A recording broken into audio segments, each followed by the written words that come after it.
we hit the first 10,000 a month mark, and we're like, wow, that's cool. What's the next goal? And we said, let's make 100,000 in a month. And then we hit that. And then, recently we just did shy of 500,000 in a month in 30 days. And then we said, okay, next goal, maybe 1 million.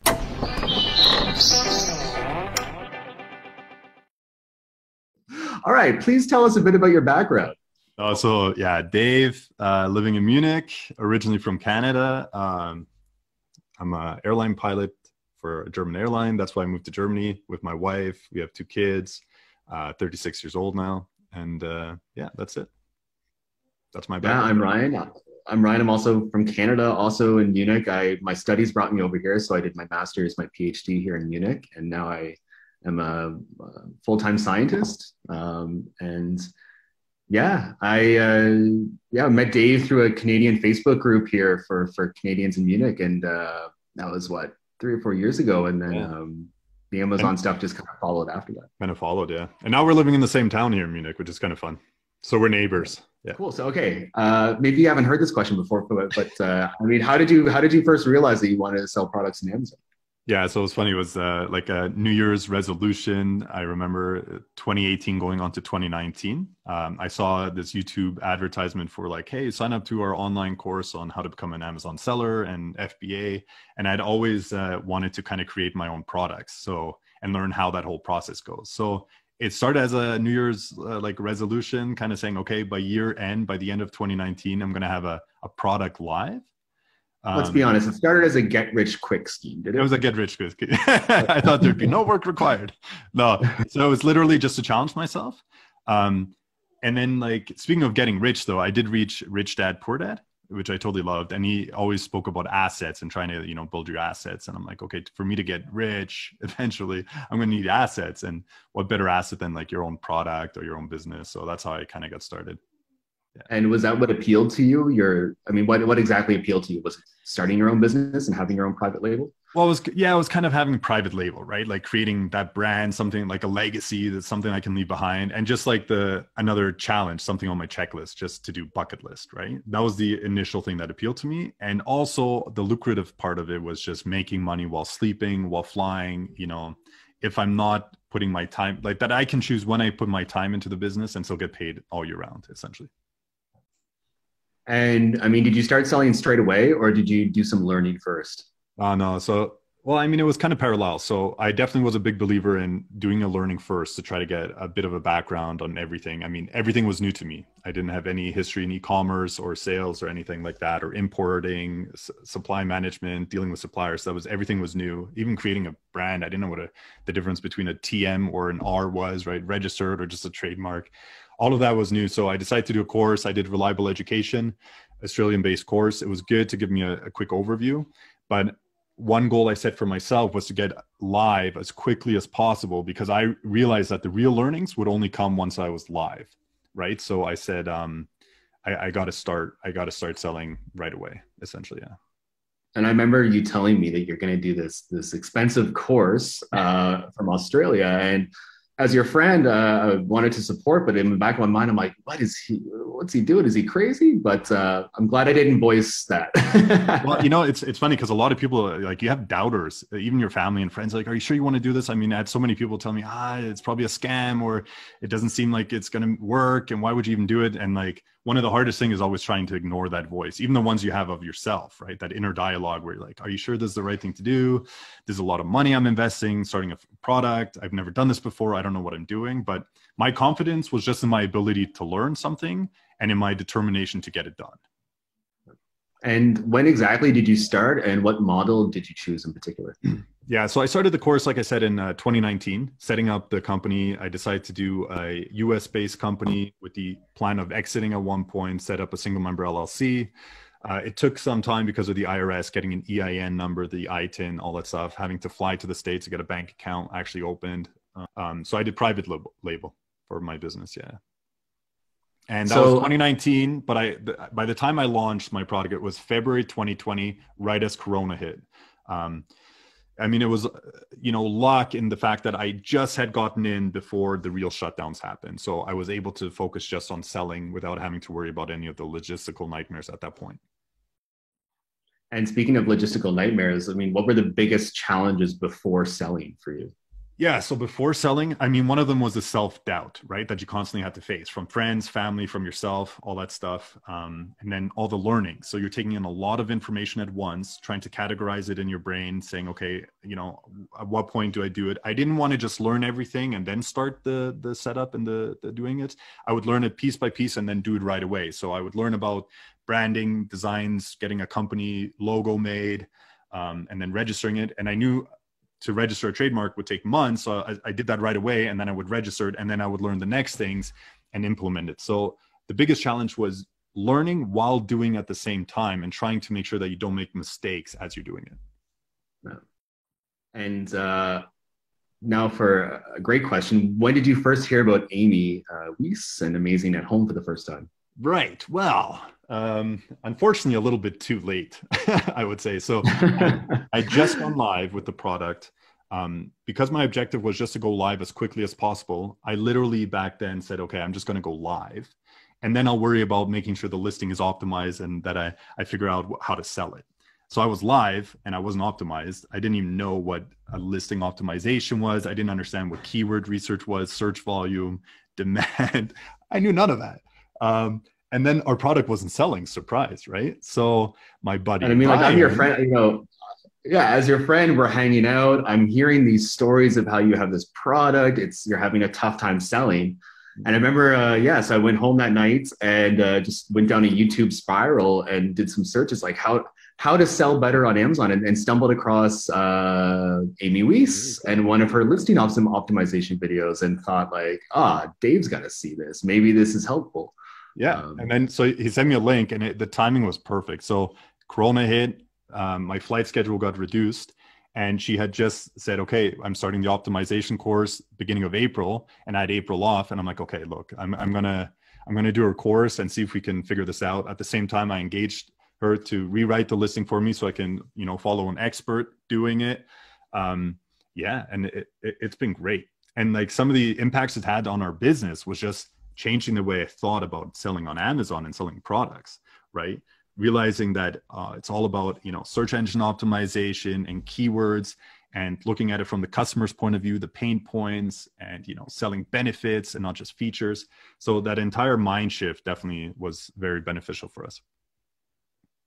And looking back, I think that's the point at which I also started to get become a bit interested because I mean, as you know, the data scientist, I always, you know, I didn't think I could sell products or do e-commerce entrepreneurship.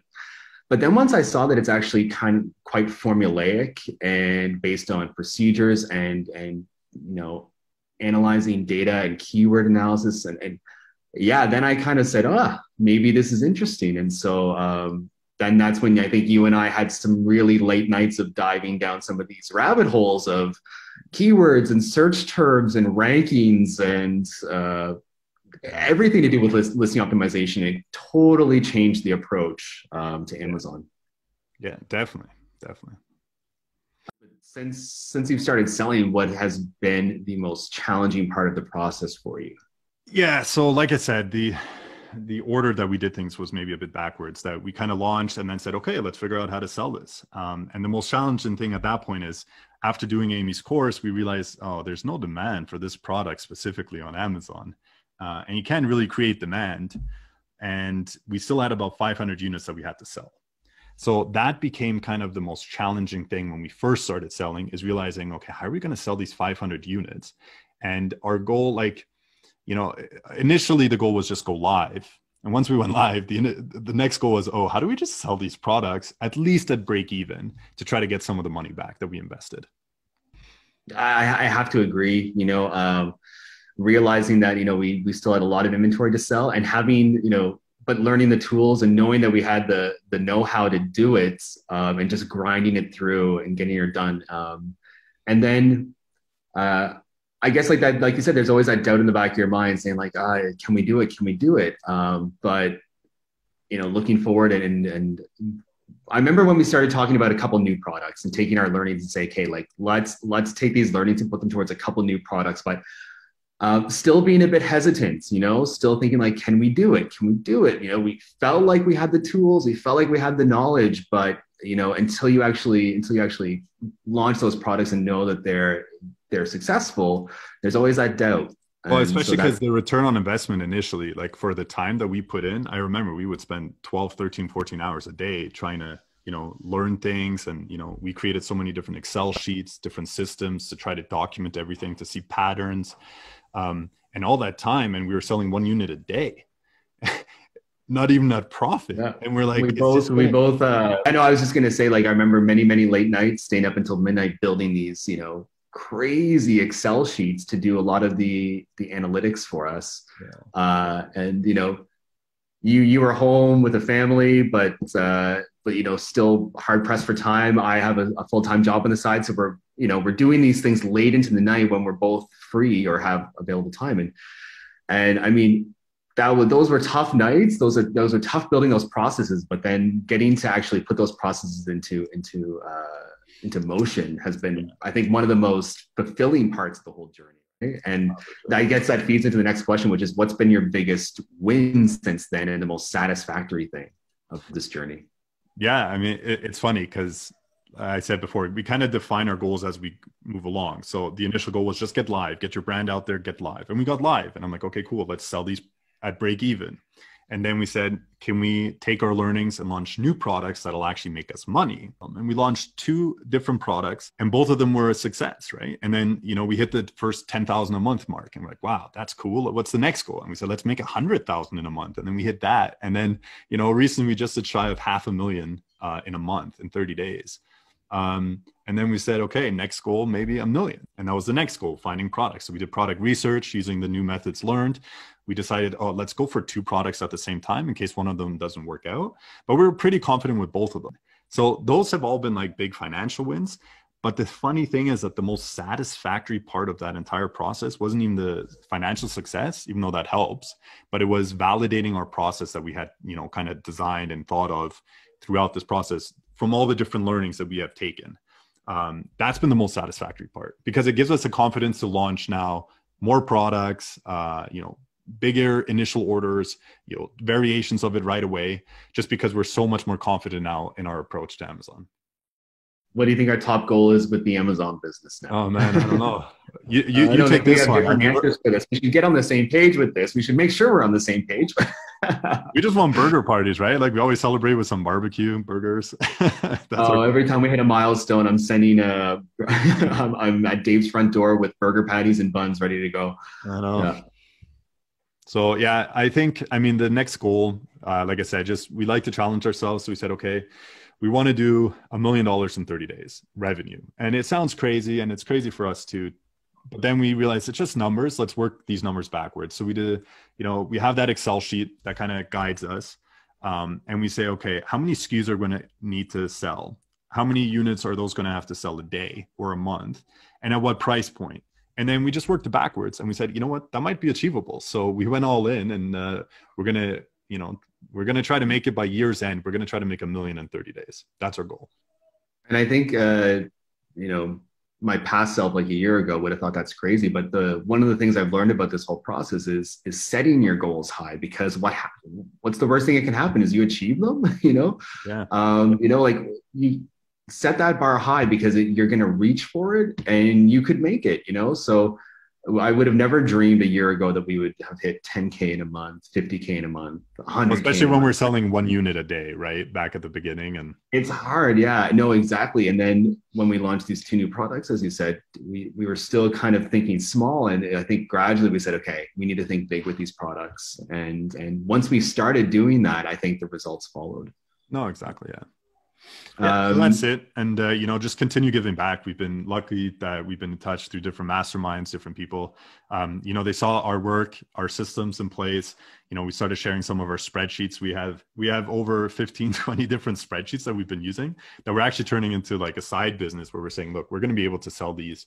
They're valuable. They help. A lot of people don't like data. We love data. We're both geeks and nerds, right? So we've made them super simple. We find there's so much valuable data out there, especially on Amazon and other platforms like Helium 10, but it's not always presented in the easiest way.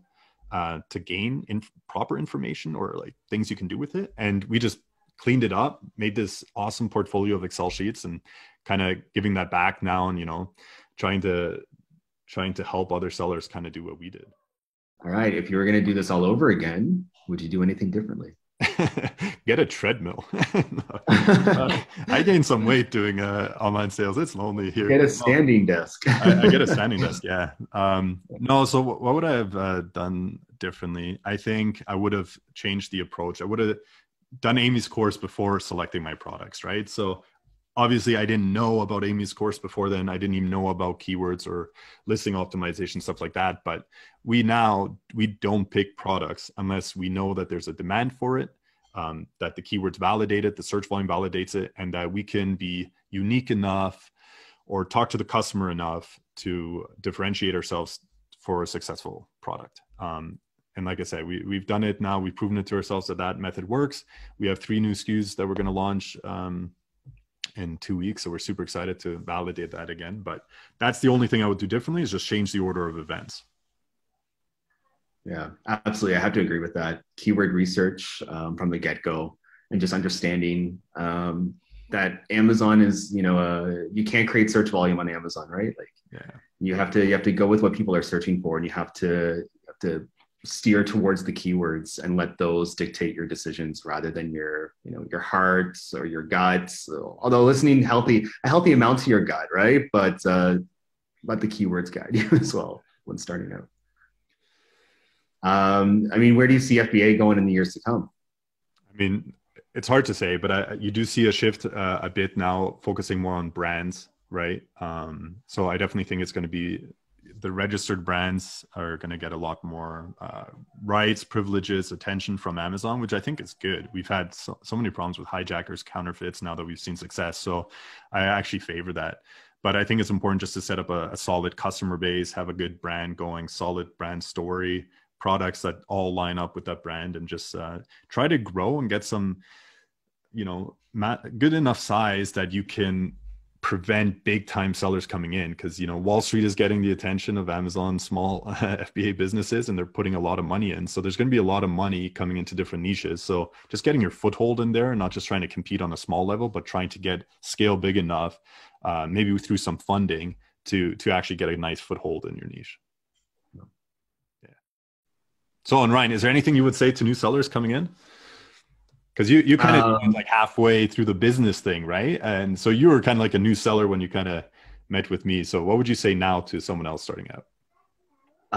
No, absolutely. I feel like when you start out, there's a lot of voices, and I think we've all experienced that. You can find many people just talking in the Amazon world in the forums and on YouTube, but find the voices that you trust for each of the areas. And Amy's one of those. Amy, when it comes to listing optimization and a lot of the Amazon basics, like, Amy's just a great voice. So find those voices that you trust and let them guide you. And don't be afraid to hire your good buddy, because then you can do it together. No, for sure. Yeah, and I would say the same thing. Like, don't try to reinvent the wheel. Other people have been there, learned it. So pay for their knowledge, right? Like, if you don't pay for knowledge, you're going to pay for mistakes, and they can be way pricier. So don't be scared to say, look, I'm going to invest a bit more money, get the right people, and do your background checks on them a bit. See if they're legitimate, if they align with your thought process, if they kind of work out for you, and then learn as much as you can and just go live, because the real learnings, like I said, are going to start when you go live, and ignore the voices. And the final thought is, like, those voices, we still have them, right? Like 7-figure sellers, our goal is 8 by next year, and we're still doubting every step of the way. And we have like imposter syndrome all the time. Like, it's crazy. So it's normal. Enjoy it. That's it. Cool.